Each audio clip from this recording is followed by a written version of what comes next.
자, 가볼게요. 지난 시간에 이어서 한번 정리를 한번 해보죠. 예.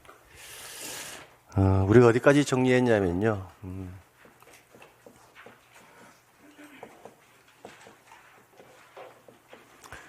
지적법은 땅지자, 기록할 적자, 토지에 관한 정보를 기록해서 외부에 공시하는 법이다. 토지를 등록할 때는 토지의 등록 단위가 뭐다? 필지.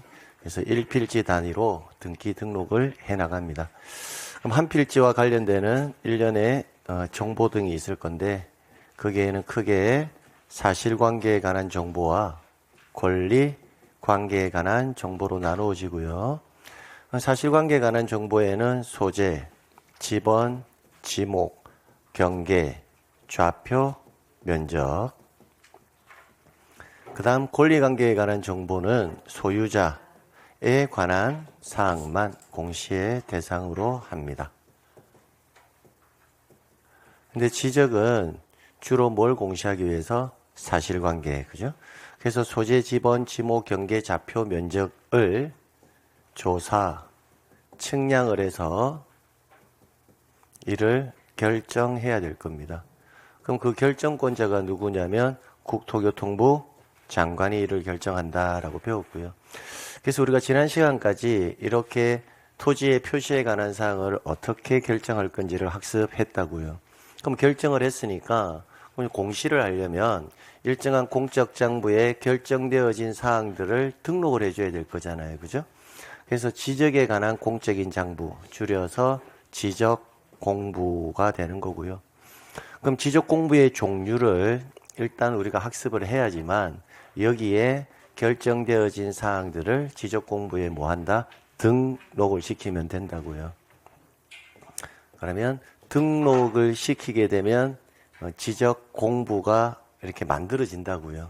그 만들어지면 이 지적공부를 관리, 즉 보관을 해야 될 거고요. 그러면 보관만 할 것이 아니라 이제 보관되어진 정보 등을 외부에 뭐 하자? 공시를 하자라는 거예요. 그럼 공시하는 파트에서는 기본적으로 발급이라든지, 그죠? 열람은 어떻게 할 건지, 그 다음에 지적 공부는 외부로 반출이 될 건지, 반출이 안 될 건지, 그런 거 살펴보고요. 그 다음에 지적 공부가 화재로 없어질 수도 있잖아요. 그죠? 그럼 지적 공부가 화재로 없어지면 지체 없이 지적 공부를 뭐 해야 한다? 복구를 해야 될 거고요. 그 다음 지적 공부는 아니지만 국민적 요구에 의해서 토지 위에 건축물이 있을 수 있잖아요. 그죠? 근데 우리는 원칙은 토지 따로 건물 따로 공시하는 게 원칙이에요. 근데 토지 위에 건축물이 있다면 토지와 건축물을 한꺼번에 공시할 수 있는 공적 장부를 만들어 달라 했단 말이에요. 그래서 그게 만들어진 공적 장부가 부동산 종합 공부예요. 자, 그 다음 지적과 관련되는 전산 자료를요 일반 국민들이 이용하고 싶다고요. 그럼 이용하고 싶을 때 어떻게 해야 될 거냐? 그게 지적 전산 자료의 이용 및 활용에 관해서 이제 정리를 하게 되면 우리가 1단계 과정이 여기서 딱 끝나는 거예요. 그럼 1단계 과정을 전체적인 흐름을 항상 제가 잡아두라고 했잖아요. 그죠? 그러면 1단계 과정을 다시 한번 보면 지적법은 토지를 등록해서 외부에 뭐 하자? 공시하자. 그 과정을 우리가 배우고 있는 겁니다. 그래서 빠르게 다시 한번 우리가 학습했던 내용을 확인을 한번 해보면요. 하나의 필지가 만들어져야지만 등록을 할 수 있는데 한 필지가 어떻게 해서 만들어지느냐, 즉 한 필지의 성립 요건은 시험 범위에 들어가지 않기 때문에 한 필지 단위로 등기 등록을 해 나간다 정도만 아시면 되는 거고요. 자, 그 다음에 지적은 주로 뭘 공시하기 위해서? 사실관계, 그죠? 그러면 사실관계의 대표적인 것이 소재, 지번, 지목, 경계, 좌표, 면적. 이를 우리는 용어의 정리로 토지의 표시. 여러분 요즘 공부 좀 하시나 봐요. 네. 토지의 표시라고 합니다. 토지의 표시를 일단 뭐 한다? 결정해 줘야 되는데 결정은 누가 한다? 국장이 한다고요. 그럼 대한민국에는 약 3,700여만 필지의 토지가 있거든요. 그럼 대한민국에 있는 모든 토지, 대한민국에 있는 모든 토지는 토지의 표시를 조사 측량에서 결정하는 자가 누구다? 국장. 이렇게 정리해 두셔야 되고요. 자, 그럼 우리 법조문에 그러면 소재는 어떻게 결정할 거냐, 지번을 어떻게 결정할 거냐, 그런 것들이 법조문에 만들어져 있어야 되잖아요. 그죠? 근데 소재지는요, 대한민국의 모든 토지는 소재지가 이미 결정되어 있잖아요. 그죠? 그러니까 법조문에 소재를 어떻게 결정하라라고는 법조문에 있을 이유가 전혀 없어요. 자, 그 다음. 그래서 첫 번째 우리가 배웠던 게 뭐다? 지번이었다고요. 그래서 이제 우리가 지번의 표기 방법은 어떻게 되는지, 지번의 구성은 어떻게 되는지, 신규 등록, 등록 전환, 분할, 합병, 지적 확정 측량을 시행하는 지역에 지번을 어떻게 부여하는지, 결번이 발생하면 어디에 등록을 시켜서 관리하는지, 뭐 그런 내용들을 배운 거고요. 그 다음에 지목이었잖아요. 그럼 지목은 시험 문제 나온다 안 나온다의 문제가 아니라 반드시 나온다 그죠? 그래서 지목 28가지 지목의 구분, 예를 들어서 용도가 나오잖아요. 그죠? 용도가 나오면 이거는 무슨 지목이야 라고 판단할 수 있어야 된다고요. 그때 제가 여러분에게 3가지 임야, 유언지, 잡종지 이 3가지만큼은 용도를 하나도 빠짐없이 정확하게 암기해놔야 된다라고 말씀드렸고요. 자, 그 다음에 이제 지목의 표기 방법. 지목을 표기할 때는 기본적으로 정식 명칭이나 부호로 표기를 하는데, 토지대장, 임야대장, 즉 대장에 등록할 때는 원문 그대로를 표기를 하는 거고, 지적도나 임야도 도면에 등록할 때는 정식 명칭의 몇 번째 글자, 첫 번째 글자를 써서 등록시키면 돼요. 다만 주차장, 공장용지, 하천, 유원지 4가지만큼은 첫 번째 글자가 아니라 두 번째 글자, 그죠? 그거 정리하시면 된다고요. 이 지목 예에는요, 35회 시험을 기준으로 한다면 2문항 출제됐어요. 그러니까 통상 지목은 한 문제 아니면 2문제는 꼭 출제된다고요. 생각을 해보세요. 지적법이 총 12문항이거든요. 12문항 중에서 한 문제는 못 푼다고 했죠. 그죠? 킬러형 문항이니까. 그럼 11문제가 어떻게 보면 만점인데 11문제에서 2문제가 나왔다는 것은 지적법 전체 비중의 17%를 차지한다고요. 그러니까 지목은 반드시 정리해야 한다고요. 지목은. 자, 그 다음에 이제 경계하고 면적. 얘네들 2가지는 핑퐁 게임을 해요. 그러니까 경계 나왔다가 면적 나왔다가 한번 쉬었다가 또 경계 나왔다가 면적 나왔다가 한번 쉬었다가 그런 식으로 나오는데, 요즘에는 조금 변화가 발생했어요. 요즘에는 핑퐁이 아니라 경계하고 면적이 각각 한 문제씩 다 출제되든지, 아니면 2개 다 출제가 안 되든지, 아니면 한 문제가 출제되든지. 그래서 어떤 경우든 경계하고 면적은 합쳐서 몇 개다? 하나는 나올 거다라고 본다고요. 그때 우리 경계에서 첫 번째 정리해야 될 게 뭐였냐면요. 지상경계 결정 기준이 몇 가지가 있다? 5가지. 그죠? 빠르게 하면 고조무중, 고조유화, 토지절상, 해수면만, 토지편의 배경. 그죠? 그 다음에 이제 경계에서 정리해야 될 게 건축물을 걸쳐서 토지를 분할할 수는 없어요. 근데 할 수 있는 경우가 몇 가지다? 4가지. 방, 공, 토, 도 이렇게요. 근데 이제 경계 파트에서 이제 수험생들에게 문제를 내었을 때 수험생들이 가장 어려워하는 파트가 지상 경계점 등록부예요. 근데 지상 경계점 등록부는 지적 공부는 아니지만 지상 경계점 등록부의 등록 사항과 용어의 개념 정확하게 짚고 가셔야 됩니다. 작년에 이게 나왔잖아요. 지상 경계점 등록부. 자, 그 다음에 이제 면적이거든요. 면적. 면적에서는 면적의 계산 방법을 정확하게 정리하셔야 돼요. 그래서 면적의 계산 방법은 항상 축척부터 생각해야 되잖아요. 그죠? 어떤 축척을 사용하느냐에 따라서 분모 100단위의 축척을 사용하면 어디까지 구해준다? 소수점 첫째 자리까지. 분모 1000단위의 축척을 사용하면 자연수까지. 근데 축척이 제시되어 있지 않을 수도 있어요. 그럼 축척이 제시가 안 되면 내가 자연수까지 구할 건지 소수점 첫째 자리까지 구할 건지가 판단이 안 되잖아요. 그죠? 그럼 그때는 출제원이 판단할 수 있는 기준을 꼭 지문석에 넣어줘요. 그게 뭐냐면 경계점 좌표 등록부가 비치되는 지역입니다. 이렇게 내준다고요. 그럼 경계점 좌표 등록부는 좌표에서 면적을 측정하기 때문에 굉장히 뭐하다? 정밀하다고요. 그래서 경계점 좌표 등록부가 비치되는 지역도 어디까지 구해준다? 소수점 첫째 자리까지 구해준다고요. 자, 그렇게 해가지고 이쪽 파트, 즉 토지 표시 파트에서 기본적으로 3문제 정도 이상은 꼭 출제가 된다라고 보시면 돼요. 근데 지번이 있잖아요. 지번. 이 지번이 29회 시험때가 마지막이었거든요. 그리고 30회, 31회, 32회, 33회, 34회 5년 동안 출제가 안 되었어요. 그런데 35회, 작년이 35회였잖아요. 35회 때 시험 문제가 나왔다고요. 그러면 제 생각은 틀리지는 않는다면 5년 쉬었다가 35회 때 나왔으니까 36회 시험 때도 한 문제 정도는 주지 않겠느냐라고 조심스럽게 예측한다고요.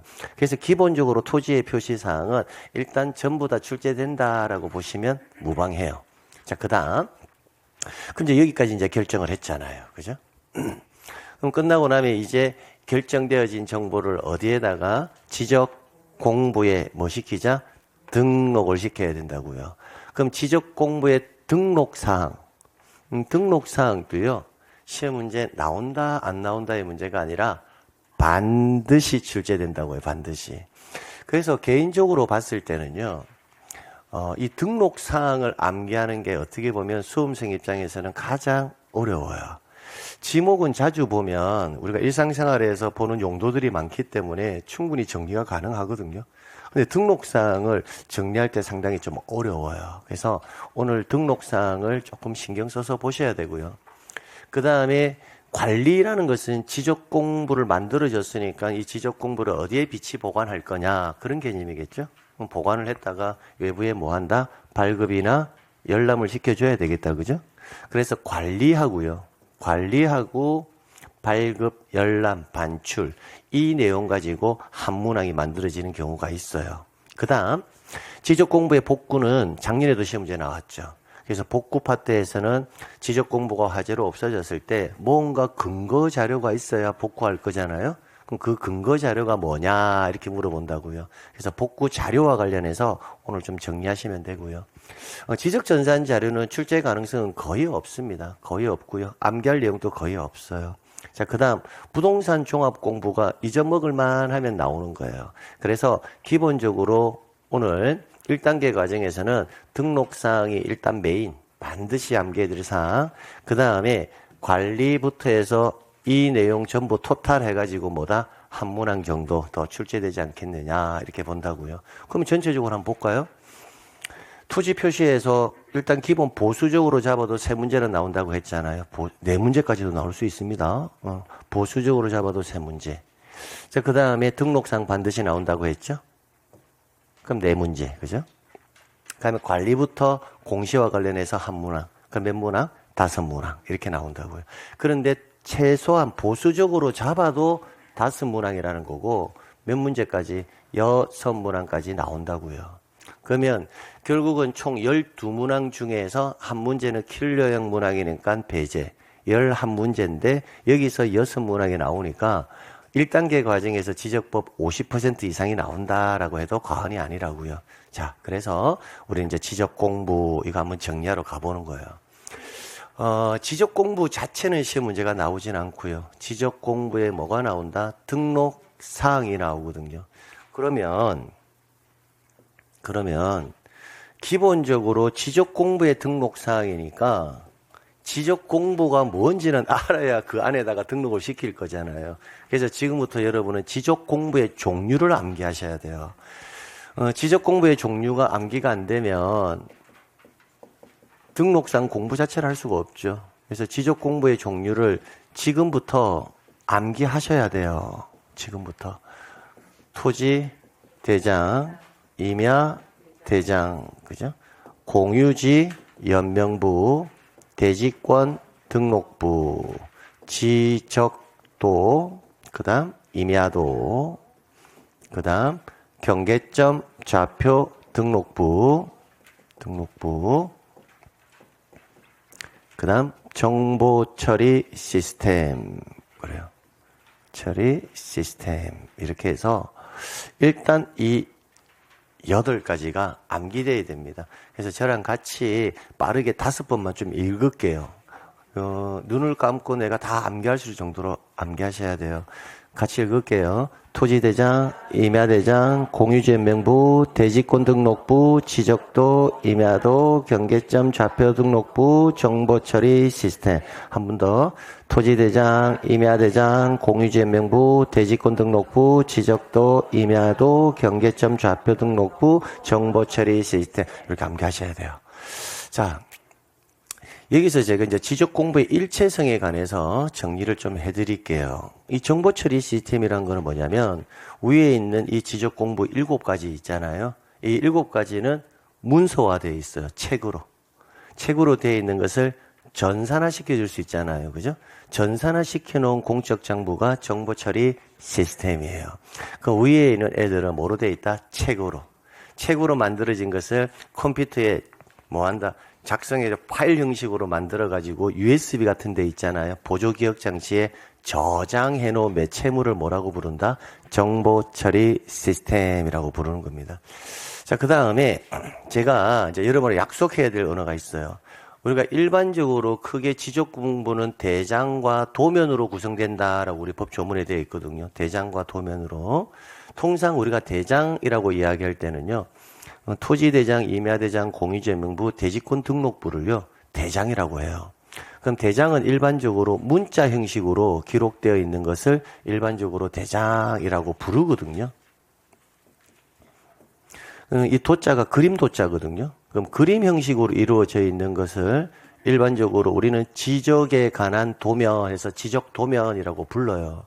그래서 우리가 흔히 대장과 도면 이렇게 읽을 때는 대장이라고 읽을 때는 위에 4가지를 대장이라고 하는데 이때 여러분하고 저하고 뭘 생각해 봐야 되냐면 제가 수업 시간에 제가 대장이라고 읽을 때는요. 저는 뭐만 토지 대장과 뭐다? 임야 대장만 저는 대장이라고 불러요.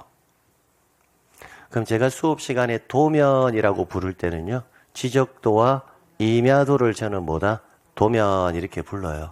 그럼 선생님 공유지명부 대지권 등록부도 대장이잖아요. 네, 맞아요. 근데 공유지명부와 대지권 등록부까지 포함해서 제가 대장이라고 부를 때는요. 항상 저는 앞에 어떤 글자를 붙여서 읽느냐면 광의의 이렇게 넓을 광자예요. 넓은 의미의 뭐다? 대장 이렇게 읽을 때는 4가지까지 포함이 되는 거고요. 수업 시간에 특별한 단서 없이 제가 대장이라고 하면 토지대장과 임야대장만 저는 대장이다라고 해요. 자, 그 다음에 이제 여기에서 이제 지적 공부의 일체성에 관해서 간단하게 좀 설명을 좀 드릴게요. 왜 제가 대장이라고 이야기할 때는 토지대장과 임야대장만을 말하고 공유지명부와 대지권 등록부는 별도로 넓은 의미의 이런 표현을 넣는 이유가 있습니다. 그 이유가 자, 이쪽으로 좀 보시게 되면 이 지적 공부의 일체성과 관련해서는 이 자체가 시험 문제 빈도 있게 나오지는 않습니다. 근데 이것을 알고 있어야 지적 공부를 이해하기가 편해요. 대한민국에는 약 3,700여만 필지의 토지가 있는데요. 각각의 한 필지별로 등기 등록을 해 나갈 거잖아요. 그죠? 이게 1필지라고 해요. 1필지. 그럼 하나의 필지가 있으면 이 한 필지 토지는 지적 공부에 등록이 되어서 다 공시가 될 건데 대한민국의 모든 토지는 토지의 형상이 지적도 아니면 어디에 임야도에는 다 등록이 되어 있어요. 그 다음 지적도가 만들어지면 항상 함께 만들어지는 게 토지 대장이에요. 임야도가 만들어지면 항상 만들어지는 게 뭐다? 임야 대장이에요. 그러니까 대한민국의 모든 토지는 1번 아니면 몇 번? 2번에는 다 등록이 되었다는 거예요. 등록이 되어 있습니다. 이렇게. 자, 그러면 금방 읽었을 때 우리가 토지대장, 임야대장, 공유지명부, 대지권 등록부, 지적도, 임야도, 경계점 좌표 등록부 이렇게 읽었잖아요. 근데 4가지만 있죠. 그죠? 그 이유가 뭐냐면 공유지명부와 대지권 등록부와 경계점 좌표 등록부는 항상 만들어지는 것이 아니고요. 일정한 조건이 성취되어야지만 만들어지는 공적 정보입니다. 가령 예를 들어서 자 지금부터 상상하세요. 자, 여기에 있는 1필지 토지가 실제로 나의 토지다라고 상상하는 거예요. 아, 이 토지는 누구 거다? 내 거. 이렇게 인식하는 거예요. 그럼 여러분의 토지는 1번 아니면 2번에 등록되어 있었겠죠. 자, 그런데 이 토지가 단독 소유일 수도 있고 소유자가 2인 이상인 공동 소유일 수도 있거든요. 그럼 만약에 소유자가 2인 이상이라면, 즉 소유자가 만약에 5명이다라고 가정하자고요. 5명이면 토지 대장에는요, 소유자가 5명이 다 등록되는 것이 아니라 대표 소유자 외 4명 이렇게 등록이 되거든요. 그러면 나머지 공유자 4명이 누군지를 알 수가 없잖아요. 그래서 그때 만들어지는 게 뭐다? 공유지 연명부입니다. 그러면 공유지 연명부라는 애는 항상 만들어지는 것이 아니고요. 소유자가 몇 인 이상일 때, 소유자가 2인 이상일 때만 만들어진다고요. 그럼 만약 여러분의 토지가 공유지, 말 그대로 공동으로 소유하는 토지, 이을 연자, 사람 이름 명자, 공동으로 소유하는 토지에 사람의 이름을 이어서 적어놓은 공적 장부, 그게 뭐다?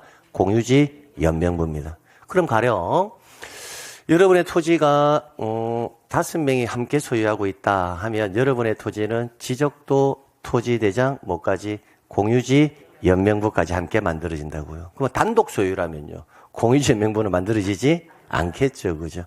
근데 여러분의 토지가 2번에 등록되어 있어요. 그럼 임야대장에 등록되었다라고 가정해요. 근데 또 소유자가 2명 이상일 수도 있잖아요. 그러면 2번하고 뭐가? 공유지 연명부가 함께 비치된다고요. 그러니까 항상 만들어지는 것은 아니다라는 거예요.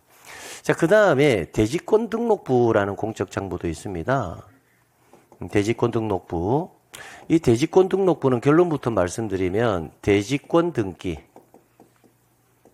등기가 격려된 토지. 대지권이란 등기가 격려되어 있는 토지에 대해서 만들어지는 게 대지권 등록부인데, 이 대지권 등록부를 지금 여러분에게 구체적으로 설명하기는 좀 어려워요. 그래서 결론만 말씀드릴 테니까 먼저 서남기부터 하세요. 대지권 등록부는 어떤 경우에 만들어지느냐면요, 이쪽으로 잠시만 볼게요. 일반적으로 우리는 토지가 이렇게 존재할 거고요, 그 위에 이렇게 건축물이 이렇게 존재할 거거든요. 이렇게. 이게 원칙입니다. 그럼 우리는 건물 따로, 토지 따로가 각각 별개의 부동산이니까 건물 따로, 토지 따로 각각 분리해서 처분할 수 있다고요. 그럼 여러분이 토지 위에 건축물을 소유하고 있다면 나는 건물만 팔고 싶다. 이것도 가능하다고요. 토지만 팔고 싶다. 이것도 가능하다고요. 근데 일반적으로 우리가 토지 위에 건축물이 있을 때 건물과 토지를 한꺼번에 팝니까? 따로따로 팝니까? 한꺼번에 팔죠. 그럼 이런 것을 일괄매매다라고 하는 거예요. 실제 2개의 사건을 계약하는 거라고요. 그럼 이게 원칙이에요. 이게 원칙. 자, 그런데 토지 위에 토지가 이렇게 존재하는데 토지 위에 건축물이 있긴 있는데 이 건축물이 일반 건축물이 아니라 구조상, 이용상 독립성을 갖춘 건축물, 즉 구분 건축물, 달리 말하면 집합 건축물. 여러분이 알고 있는 아파트예요, 아파트. 아파트일 수도 있고 뭐 빌라일 수도 있고요. 근데 일반적으로 대부분 집합 건축물은 아파트라고 생각하시면 됩니다. 근데 이 아파트 아래에 있는 토지하고 건축물은요, 결론만 말씀을 드리면 토지와 건물을 따로 처분할 수 없도록 해놨어요. 즉 건물이 처분이 되잖아요, 그죠? 그럼 건물 따로 토지 따로 처분할 수 있는 것이 아니고요, 건물과 토지를 반드시 뭐해라? 함께 처분해라 라고 되어 있다고요. 그래서 우리가 일반 건축물은 예를 들어서 친구들하고 이야기할 때, 야, 나 이번에 집 팔았어, 이렇게 이야기하면 그 동료가 야, 집만 팔았어? 아니면 토지도 함께 팔았니? 이렇게 물어볼 수가 있어요. 왜? 각각 별개의 부동산이니까. 근데 아파트를 소유하고 있으면 나 이번에 집 팔았어? 이렇게 말할 때는 야, 집만 팔았니? 토지와 함께 팔았니? 이런 거 물어보면 무슨 소리 듣는다? 무식하다는 소리 듣는다고요. 아파트 팔을 때는 반드시 뭐까지? 토지까지 함께 팔도록 되어 있거든요. 자, 그러면 원칙을 세워봅시다. 원칙은 건물과 토지가 각각 처분할 수 있는 게 뭐다? 원칙. 근데 아파트의 건축물하고 토지는 각각 처분할 수 있다, 없다? 없다. 그럼 원칙이 아니라 뭐다? 예외. 그러니까 등기부라는 곳에요. 이 건축물은 토지와 분리해서 처분할 수가 없는 건축물입니다라는 것을 외부에 뭘 해주라? 공시를 해줘야 돼요.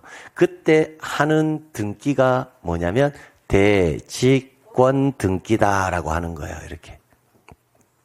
그러면 대지권이라는 등기가 이렇게 되어 있는 토지에 대해서는 뭐가 만들어진다? 대지권 등록부가 만들어지는 거예요. 그럼 1번에 대지권 등기가 되어 있으면 1번하고 대지권 등록부. 2번에 건축물이 있고 대지권 등기가 되어 있으면 2번하고 뭐다? 대지권 등록부가 이렇게 만들어지는 겁니다. 자, 그런데 그럼 세 번째. 자, 세 번째는 이제 중요하죠. 경계점, 좌표, 등록부. 제가 지난 시간에 우리 경계점 좌표 등록부에 관해서 여러분에게 굉장히 좀 자세하게 설명을 이미 드렸습니다. 경계점 좌표 등록부는 일반적인 지역에서 만들어지는 것이 아니라 굉장히 정밀도를 요하는 지역. 그래서 경계점 좌표 등록부가 만들어지는 지역은 기본적으로 굉장히 정밀도를 요하는 지역인데 이 지문은 반드시 암기해야 됩니다. 경계점 좌표 등록부는 도시개발 사업의 완료로 지적, 확정, 측량을 시행하는 지역 또는 축척 변경, 측량을 해서 경계점을 좌표로 등록하는 지역입니다. 그러면 두 번째 기억해야 될 게 뭐냐면 경계점 좌표 등록부는 첫 번째 굉장히 정밀도를 요구하는 지역에서 만들어진다. 그러면 정밀도를 요구하는 지역은 어디입니까? 이렇게 물어보면 그 지역이 어디다? 지적, 확정 측량을 시행하는 지역이거나 축척 변경 측량을 해서 경계점을 좌표로 등록하는 지역이다. 이것까지 암기가 되어 있어야 돼요. 그러면 이런 지역이라면 뭐가 함께 만들어진다? 경계점 좌표 등록부가 만들어지거든요. 근데 여기서 주의해야 될 게 있어요. 경계점 좌표 등록부는 굉장히 정밀도를 요구하는 지역이라고 했죠. 여기서 이제 조금 논리를 전개해 봐야 되는데 임야도를 한번 상상해 보는 거예요. 우리 도면의 크기가 얼마나냐면요. 도면의 크기는 세로 30, 가로 40cm예요. 도면의 크기 상상해 보세요. 가로가 40cm고 세로가 30cm거든요. 그럼 이 정도 도면 안에 임야의 경계를 그려 넣는다라고 한번 생각해 보세요. 이 주위에서 가장 큰 산이 무슨 산이죠? 관악산이에요? 관악산 합시다, 그러면. 그 관악산 하나가 한 필지라고 생각해 보세요. 관악산 하나가 한 필지인데, 그걸 500배만큼 줄인다라고 했을 때, 500배만큼 줄이면 그 도면 한 장에 관악산이 들어갈 것 같아요? 안 들어갈 것 같아요? 안 들어가요. 그래서 임야는요, 가능한 저축척을 써야 돼요. 많이 줄여야지만 도면에 경계선이 등록될 수 있어요. 그래서 임야도는 우리나라는 3000분의 1과 얼마다 6000분의 1의 축척만 쓰는 이유가 임야는 정밀도를 높이면 높일수록 지적 공부를 관리하기가 어려워져요. 즉 고축척으로 쓰면 한 장의 도면 안에 임야의 경계가 들어간다 안 들어간다? 안 들어가요. 그러면 상대적으로 생각해 보세요. 경계점 좌표 등록부는 굉장히 정밀도를 뭐하는 지역이다? 요구하는 지역이라고 했죠. 근데 이 임야도는 정밀도가 높으면 돼요, 안 돼요? 안 되죠. 그래서 임야도, 임야대장, 경계점 좌표 등록부가 이렇게 빛이 될 수는 없어요. 그래서 경계점 좌표 등록부는 항상 뭐하고 토지대장, 지적도하고만 비치가 되지 임야도, 임야대장하고 비치가 될 수는 없다라는 겁니다. 그렇게 해서 지적공부의 일체성과 관련해서 좀 정리를 해두시라고요. 그럼 여기서 암기해야 될 게 뭐냐? 이거예요. 이거. 자, 그 다음. 제가 금방 대장이라고 읽을 때는 뭐만 대장이라고 한다고 했죠? 토지대장과 임야대장. 그 이유가 여기에 있잖아요. 우리가 대장이라고 이야기할 때 토지대장과 임야대장만을 대장이라는 이유가 여기에 있는 공유제 명부와 대지권 등록부는 항상 만들어지는 것이 아니에요. 일정한 조건이 성취되어야지만 만들어지거든요. 즉 만들어질 때도 있고 만들어지지 않을 때도 있다라는 거예요. 근데 토지대장과 임야대장은 항상 만들어져서 빛이 된다고요. 그래서 일반적으로 우리가 대장 이렇게 이야기하면 토지대장과 뭐다? 임야대장만을 대장이라고 하지 공유지명부와 대지권 등록부는 넓은 의미로 일정한 조건 하에서만 만들어지니까. 그래서 수업 시간에 제가 대장 이렇게 이야기하면 뭐다? 토지대장과 임야대장. 그런데 만약에 제가 넓은 의미의 대장, 즉 공유지명부와 대지권 등록부까지 포함시켜서 대장이라고 표현하고 싶을 때도 있을 거잖아요. 그때는 저는 항상 문자 형식으로 기록된 공적장부 이렇게 읽어요. 뭐라고 읽는다? 문자 형식으로 기록된 공적장부 몇 개? 4개. 그럼 그때는 뭐까지? 공유지명부, 대지권 등록부까지 포함된다라고 보시면 된다고요.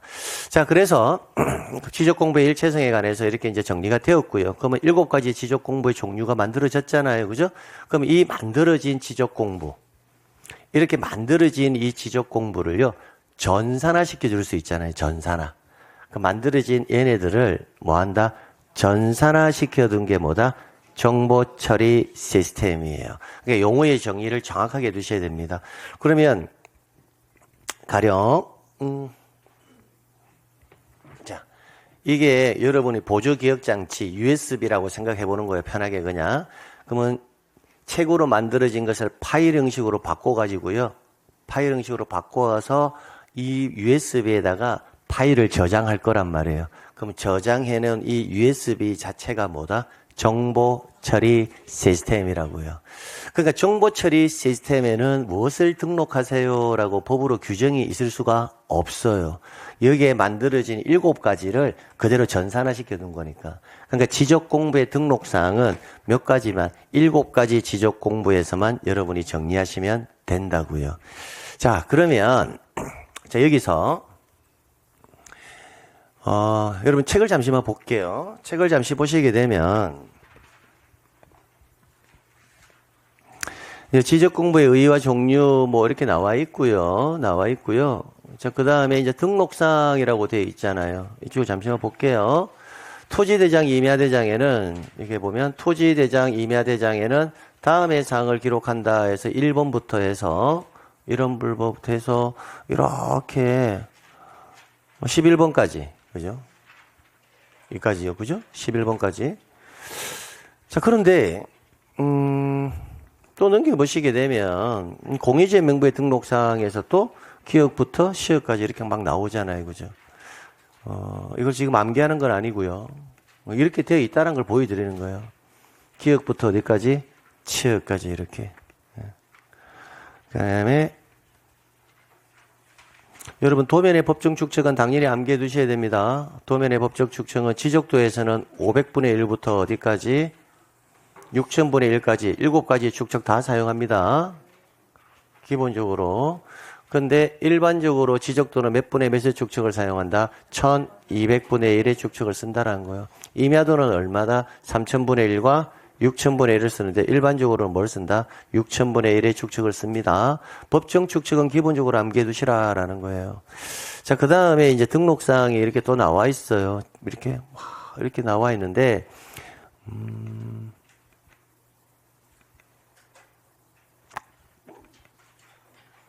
이제 이쪽으로 보는 거예요.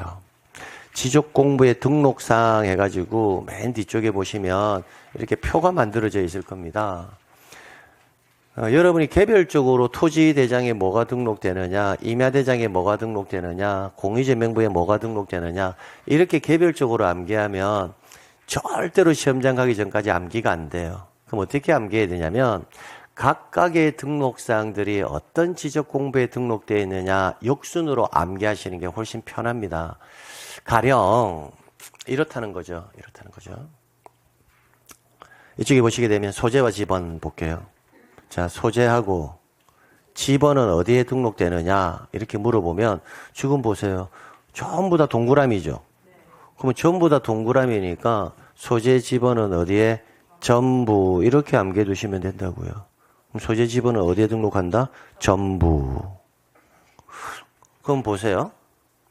토지대장에는 등록되는 사항을 한번 볼게요. 토지대장에는 소재, 지번, 임야대장에 소재, 지번, 경계점 좌표등록부에 소재, 지번 이런 식으로 암기할 건지 아니면 반대로 소재, 지번은 어디에? 전부 이렇게 암기할 건지 어떤 게 암기하기가 수월해요? 전부가 수월하잖아요. 그러니까 역순으로 각각의 등록사항들이 어떤 지적 공부에 등록되느냐 역순으로 암기하시는 게 훨씬 더 효과적이라는 것을 말씀드리는 거예요. 그래서 소재 집어는 어디에? 전부 이렇게 암기해 두시고요. 그럼 지목. 자, 지목은 보세요. 지목은 토지대장과 임야대장. 그러니까 지목은 일단 어디에? 대장에는 등록이 된다. 그죠? 그 다음에 지적도와 임야도에도 등록이 된다는 것을 알 수 있죠. 이렇게. 부호로 표기한다. 그죠? 여기는 정식명칭으로 뭐 한다? 표기한다. 그럼 정식명칭은 원문 그대로. 그럼 토지대장과 임야대장에는 만약에 학교용지라면 어떻게? 학교용지 이렇게 다 등록된다고요. 근데 지적도와 임야도에는 어떻게? 학 이렇게만 기록된다고요. 첫 글자. 예. 그러면 그럼 지목은 어디에 등록이 됩니까? 이렇게 물어본다면 어디에 등록된다? 대장하고 뭐다? 도면에만 등록된다. 이렇게 만자를 꼭 붙이라고요. 어디에? 대장과 도면에만. 그럼 대장에 등록할 때는 어떻게? 정식 명칭으로. 도면에 등록할 때는 정식 명칭의 몇 번째 글자? 첫 글자인 부호로 표기해서 등록한다. 이렇게요. 자, 그 다음. 여러분, 경계 읽을 때는 제가 항상 무슨 경계라고 읽으라고 했죠? 도상경계라고 읽으라고 했죠. 그럼 도상경계는 해석하면 도면상의 경계거든요. 그러면 경계는 어디에만 등록된다는 거예요? 도면에만 등록이 된다고요. 그럼 도면에만 등록되니까 도면에만 동그라미 돼 있고 나머지는 다 X 돼 있잖아요. 그렇죠? 자, 그 다음 볼게요. 좌표는요. 좌표는 말 그대로 바로 알 수가 있죠. 어디다? 경계점, 좌표 등록부에만 등록이 되겠죠. 좌표는 이렇게. 자, 그 다음 면적 있잖아요. 면적. 제가 우리 면적 보려면 여러분이 소유하는 면적 보려면 뭘 봐야 된다? 대장을 봐라고 했죠. 그래서 면적은 면적대장에만 이렇게 암기하시면 돼요. 면적대장에만 이렇게. 내가 소유하는 면적 보려면 뭘 봐라? 대장. 근데 그 면적은 실제 지상에서 측정하는 것이 아니라 도면상에서 측정을 한 값을 등록은 어디에 한다? 대장에. 그래서 면적 암기할 때는 어디에? 면적대장에만 이렇게 해요. 근데 축척 암기할 때는요. 축척은 등록되는 장소가 지목하고 똑같아요. 그래서 축척 암기할 때는 앞에 이렇게 암기하세요. 축지목 이렇게 암기하시면 돼요. 축지목 이렇게요. 왜? 축척은 지목과 등록되는 장소가 똑같으니까. 그러면 지목이 등록되는 장소에는 축척도 반드시 등록된다 이렇게요. 자, 그러면 일단 우리가 여기까지 왔잖아요. 그죠? 여기까지. 자, 여기까지를요. 다시 한번 같이 한번 암기해 볼게요. 소재 집어는 어디에? 전부. 축지목은 어디? 대장과 도면에만. 이거 암기할 때 있잖아요. 축척과 지목이 시험 문제가 나왔어요. 그럼 축지목은 어딘가는 등록된다 했는데 대장과 도면에만이 바로 연결되면 좋은데 연결이 안 될 수도 있잖아요. 그럼 안 되면 지목의 표기 방법을 떠올리세요. 지목의 표기 방법은 정식 명칭과 정식 명칭의 몇 번째 글자? 첫 글자잖아요, 부호. 그러면 정식 명칭으로 등록할 때는 문자로 그대로 다 등록하니까 어디에? 대장에 이렇게. 정식 명칭의 첫 글자로 등록할 때는 어디에? 도면에. 이걸 떠올린 다음에 대장과 도면에만 이렇게 암기하시는 게 좋아요. 그 다음에 경계는 무슨 경계? 도상경계니까 어디에만? 도면에만 이렇게 해요. 좌표는 경계점 좌표 등록부에만. 축척은 금방 했잖아요. 그죠? 축지목. 그러니까 면적 보려면 뭘 봐라? 대장. 기본적으로 내가 소유하는 면적이 어디에 등록되어 있는지 정도는 알고 있어야 되잖아요. 그죠? 그러니까 면적 보려면 뭘 봐라? 대장. 그래서 면적 대장에만 이렇게 정리해 주시면 됩니다. 자, 그 다음에 자, 소유자에 관한 사항인데요. 자, 여기에 포인트가 여기 있습니다. 소유자. 그러면 소유자에 관한 사항은 소유자의 성명, 소유자의 주소, 소유자의 주민번호, 소유자가 바뀐 원인, 소유자가 바뀌게 된 날짜, 변동된 날. 이거 세트 지문 5개를요. 하나처럼 암기해 버리세요. 소유자에 관한 사항은 소유자의 성명, 주소, 주민번호, 변동 원인, 변동일자 이렇게 해서 변동된 날 같은 말. 변동일자는 변동된 날하고 같은 말입니다. 그럼 소유자에 관한 사항은 세트 지문 5개. 자, 5개를 암기할 때는 어떻게 암기하느냐면요. 자, 이거 상상 한번 해보세요.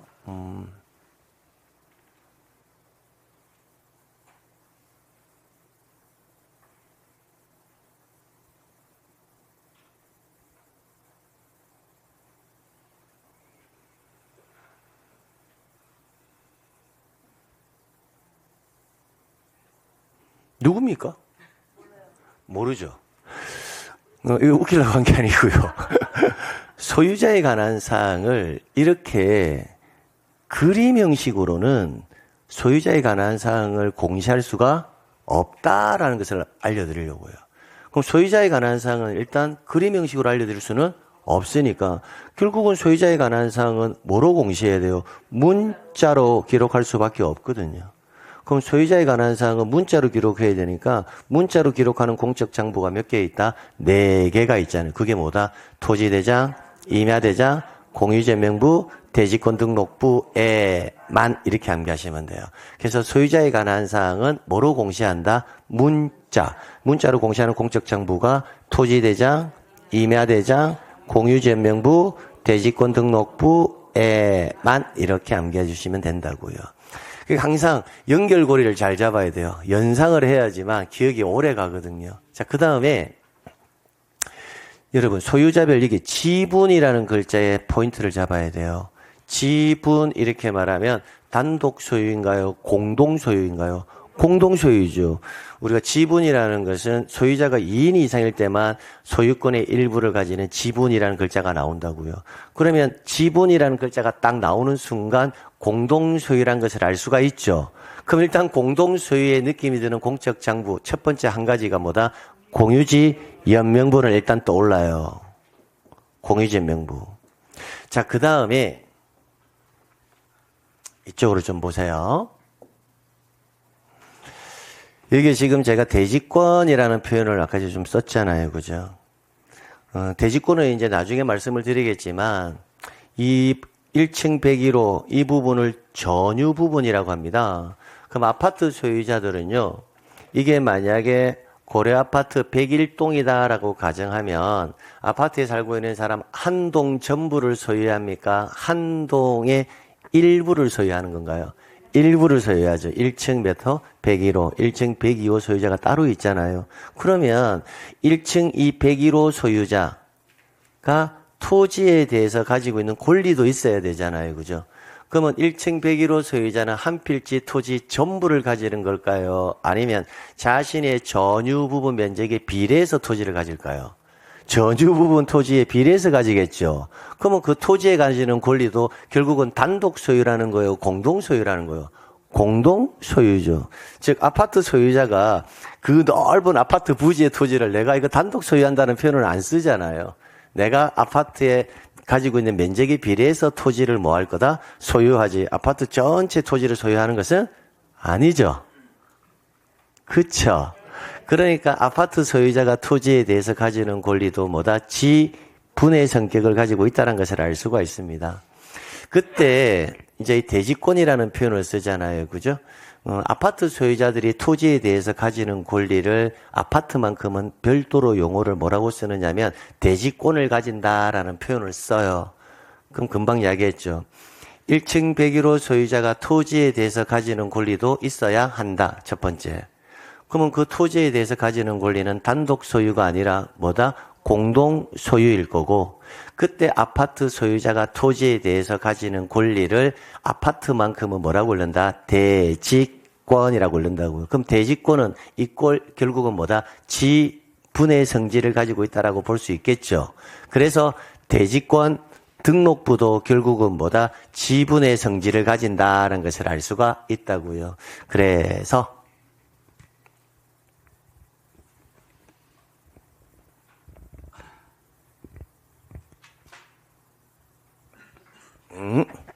자, 됐네요. 그래서 지분은 공유지 명부와 뭐다? 대지권 등록부에만 등록된다고요. 공대만 이렇게 해요. 자, 그 다음 이제 고유번호, 장번호, 도면번호가 나오는데 이게 번호가 나오죠. 번호 나오잖아요. 번호가 3번 나오거든요. 고유번호, 필지별, 장번호, 도면번호 3번 나오는데 번호는 등록되는 장소가 너무 많죠. 그죠? 그래서 번호를 암기할 때는요. 어떻게 암기하냐면 앞에 도면 빼고 등록이 다 된다. 이렇게 암기하세요. 번호 암기할 때는 도면 빼고. 그러면 고유번호 암기할 때 어떻게? 도면 빼고 고유번호, 도면 빼고 장번호 이런 식으로. 자, 그런데 도면 번호인데 도면을 제외한 나머지에 등록한다면 이상하죠. 도면 번호는 도면 번호니까 당연히 도면에는 등록되어야 하거든요. 그래서 도면 번호 암기할 때는 공대 빼고 도면 번호 이렇게 암기하는 거예요. 그래서 이거 암기할 때는 이런 식으로 암기하세요. 자, 제가 암기하는 방법 말씀드릴게요. 번호가 나오면 하나로 일원화 시키세요. 그냥 번호 나오면 도면 빼고 나머지에 등록이 다 돼. 이렇게 일원화 시켜버리라고요. 선생님, 도면 번호는 공대 빼고잖아요. 예, 그래도 그냥 번호 나오면 뭘 빼고, 도면 빼고 나머지에 등록 다 된다. 이렇게 암기하시라고요. 근데 이제 암기를 하다 보면 출제인이 물어보는 지문이 도면 번호가 나와요. 근데 도면 번호가 나왔는데 도면 빼고라고 읽으면 좀 어색하잖아요. 그럼 그때는 얘네만큼은 공대 빼고구나. 이렇게 암기하시는 게 나중에 혼란을 피할 수 있어요. 즉 도면 빼고 고유번호, 도면 빼고 장번호, 그 다음 도면 빼고 도면번호. 어색하다? 그 뭐다? 공대 빼고. 이런 식으로 암기하시는 게 훨씬 더 수월하다고요. 그래서 기본적으로 암기할 때는 뭐 빼고? 번호가 나오면 도면 빼고 등록이 다 된다. 이런 식으로 암기해 주시는 게 효과적이라고요. 자, 그래서 여기까지 암기를 해놓으면 실제 시험장에 갔을 때는 약 70%까지가 문제가 풀려요. 그럼 나머지 30%가 안 풀린다는 거죠. 그럼 나머지 30%는 그 아래에 있는 내용을 암기하셔야 돼요. 근데 이 아래에 있는 내용은 아직 암기하지 마세요. 아직 암기하지 마시고요. 어디까지? 도면 번호까지만 암기해 두시라고요. 도면 번호까지만. 그럼 아래에 있는 내용은 나중에 우리가 토토객이 이렇게 암기할 거거든요. 토토객에는 어디에만 사는 객이냐면 대장에만 사는 객이에요. 이렇게. 토토객에는 어디에만 산다? 대장에만. 이렇게. 그래서 나는 도면 번호까지 어느 정도 암기가 다 끝났어. 도면 번호까지는 암기한 게 크게 어렵지 않네? 라고 이제 판단이 서면 뒤에 애들은요, 나중에. 이게 다 되고 나면. 근데 이게 다 되고 아직 이게 안 되었는데 이거 정리하러 갈 필요는 없다라는 거예요. 위에 이렇게 다 되고 나면 토토객에는 어디에 사는 객이? 대장에만 사는 객이. 이렇게 암기해 두시고요. 그 다음에 이거 보세요. 건물 명칭, 전유 부분 건물의 표시, 대지권. 딱 보는 순간 뭐하고 관련이 있습니까? 아파트하고 관련이 있다는 것을 알 수 있나요? 건물 명칭은 고려 아파트, 전유 부분은 1층 101호, 대지권은 그대로 문장 속에서 나오고. 그럼 이거는 아파트와 관련된다는 게 느낌이 바로 오죠? 오니까 얘네들은 어디에만? 대지권 등록부에만 등록된다라는 것을 바로 알 수 있다는 거예요. 자, 그 다음에는 보세요. 도면의 색인도, 도면의 제명, 도각선, 도각선의 수치값. 도각선이 뭐냐면요, 도면의 외곽 테두리선이에요. 도면의 외곽 테두리선. 이렇게. 그럼 도면의 외곽 테두리선은 뭐다? 도각선. 그러면 도는 당연히 어디에만 등록될까요? 도면에만 등록된다는 것을 알 수가 있죠. 도면의 제명이니까 어디에? 도면에 등록되겠죠. 그다음에 도면의 색인도니까 당연히 도면에 등록되겠죠. 그러니까 도는 어디에만? 도면에만. 이건 간단하게 끝난다고요. 그리고 나서 3, 9 이렇게 암기하시면 돼요. 삼각점 및 지적 기준점, 구조물 및 건축물. 그럼 얘네들은 어디에만? 도면에만 등록된다고요. 이렇게. 자, 그 다음에 이거부터 할게요. 경계점 좌표 등록부에만 등록되는 사항이 부호와 뭐다? 부호도 이렇게 있고, 그럼 이쪽으로 볼게요. 이쪽으로 볼게요. 이거 시험 문제 잘 나오거든요. 이게 키워드예요. 지적도의 등록사항이 세 가지가 있는데 조금 집중 좀 하셔야 돼요. 지적도에 등록되는 사항이 세 가지가 있는데 이 지적도는 무엇이 비치되는 지역이다? 경계점 좌표 등록부가 비치되는 지역의 지적도에는 이 세 가지가 추가로 등록된다고요. 그 만약에 해당 지역은 경계점 좌표 등록부가 비치되는 지역이 아닐 수도 있잖아요. 아니면 얘네들은 등록한다 안 한다? 안 한다고요. 그러면 경계점 좌표 등록부가 비치되는 지역이라면 뭐가? 지적도에는 세 가지가 추가로 등록된다는 겁니다.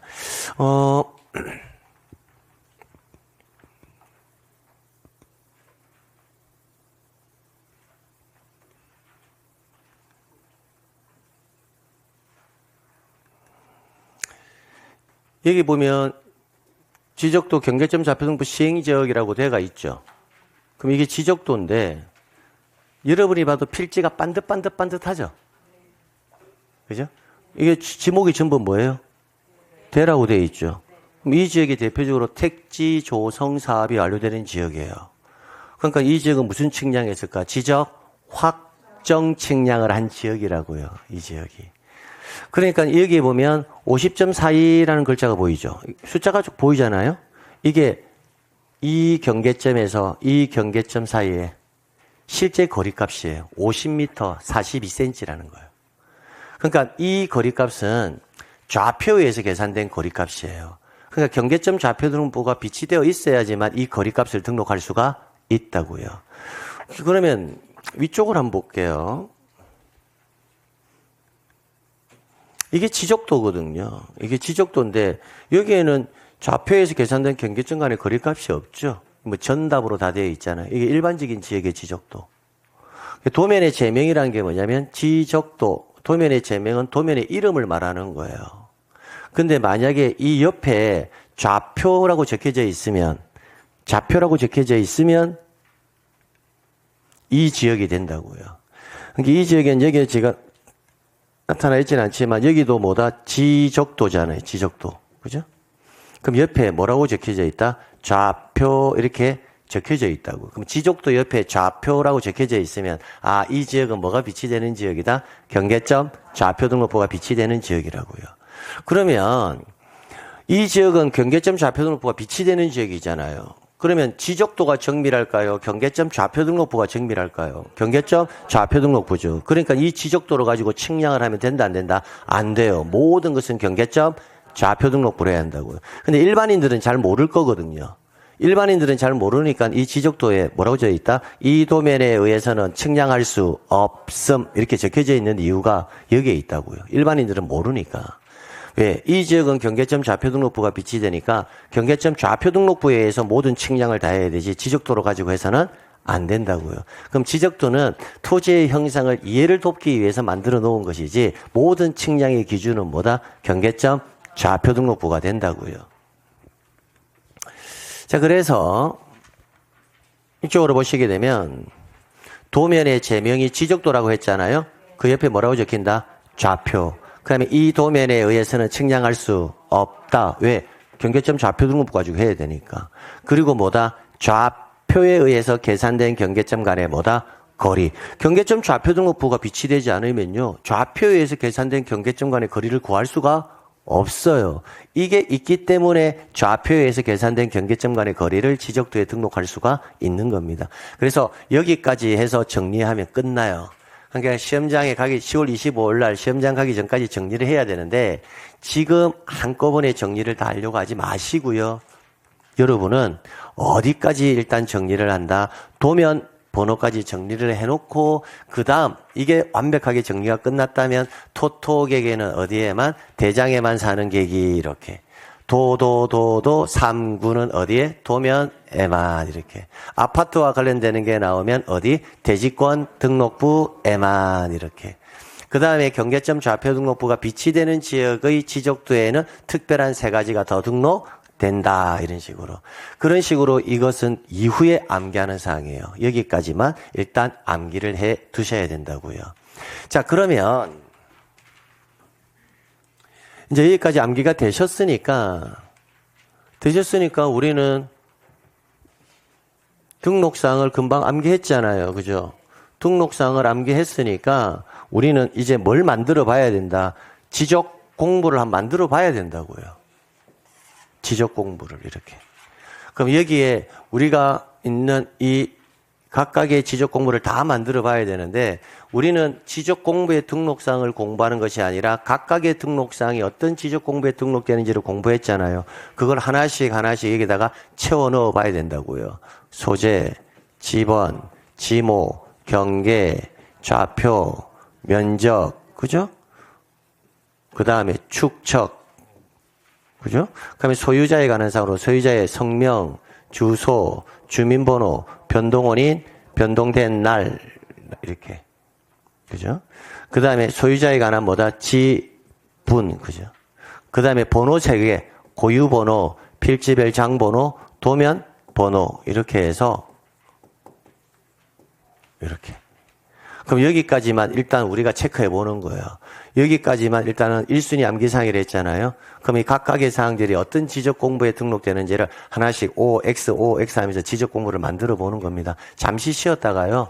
지적 공부를 만들어 볼 건데 어디까지는 도면 번호까지는 여러분이 쉬는 시간에 어디에만 이렇게 조금 암기를 해두세요. 그리고 쉬는 시간 끝나가면서 저랑 다시 한 번 더 체크해 보게요. 좀 쉬었다 갈게요. 예.